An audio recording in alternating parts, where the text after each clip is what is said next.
Hey everyone, James from TDB here, bringing you another Inbetweenisode. Going to be doing a ripe episode of this tool that I just finished off, the 2003 Nanjian Phoenix tool from Yee On Tea. So traditional storage on it. Definitely one that I've enjoyed. So going to be talking about that. I bought the 2003 and the 2006. 2006 I believe is about half the price of the 2003. I like both, but I think I realized over the course of drinking them both that it was fairly significant how much more I like the 2006 than the 2003. So no surprise. I mean, it's a fair bit more expensive. It comes from, even though they're just 3 years apart, it comes from a fairly different time of Pu'erh, where the quantity of tea being produced wasn't quite as high. Maybe not shockingly, it's better. Is it twice as good? I don't know. That's a bit subjective. But I do like this 2003 a little bit more. Here I have been brewing this throughout the morning. I'm going to have this cup here.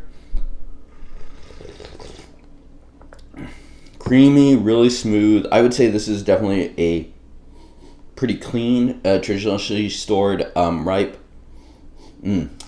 I just love that smell of traditionally stored stuff. Some people call it ginseng or traditional Chinese medicine. I don't know what to call it, but it definitely has this unique aroma to it and carries over to the taste. Really, really soft, really, really smooth, super easy for me to drink.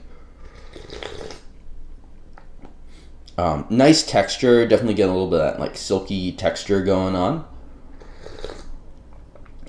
This is a category that has been historically pretty underrepresented in the Western Pu'erh scene, so definitely worth checking out. I think when it comes to storage impacting the taste of ripe Pu'erh, you need something pretty heavy like this to really make a significant impact. Of course, there are subtleties between like Kunming storage and Guangzhou and stuff like that, but when you have something that's stored like this, you really can taste the difference between this and something that's been stored, more conventionally. For me, this is just like comfort tea.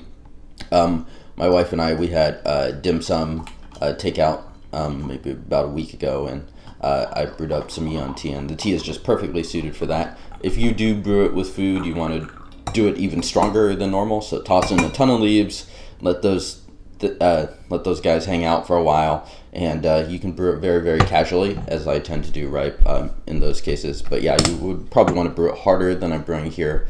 Getting a nice sort of reddish black here, at least that's what it looks to my eyes. Take another sniff of this. I am using about 9 grams, 175 milliliters in this pot that is slowly been falling apart. Still has a nice smell. I think these tools do tend to be a little bit more tippy, so probably run out of steam a little bit faster than you would if you had more big broadleafs to it. No big deal for me. I think as a result, maybe this is a little creamy and richer early on. I think this is very, very solid. It's probably a little bit better than my sort of daily best taste blend that I drink regularly. I'd say maybe the strong appeal of something like this is it might appeal to people that are put off by, it might be a little more approachable to novices to traditional storage, just maybe a little bit cleaner, or it's maybe a little bit more, 2003 to 2021, that's 18 years. So it's had time to sort of acclimate to a drier environment, maybe compared to something like the Best Taste, which is, I think it's perfectly fine, but I think your mileage may vary depending on your tolerance for those more danky notes.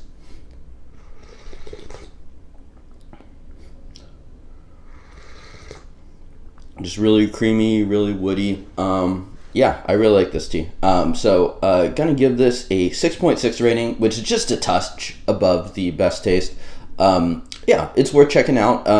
It's not like Head and Shoulders totally different. For me, it results in a somewhat similar experience to the Best Taste, but I think they're both teas worth seeking out and enjoying. I think this cost me about $15 for 100 grams. It's a little bit pricier for ripe than I'm used to spending, but considering the age of this is about 18 years, I don't think it's outrageous at all to ask for that price. So, okay, well, thank you all for tuning in. Let me know if you have tried Yee On and what ripes you do like from their store. I'm a big fan of most of the ripes and the way that their storage goes with the ripes.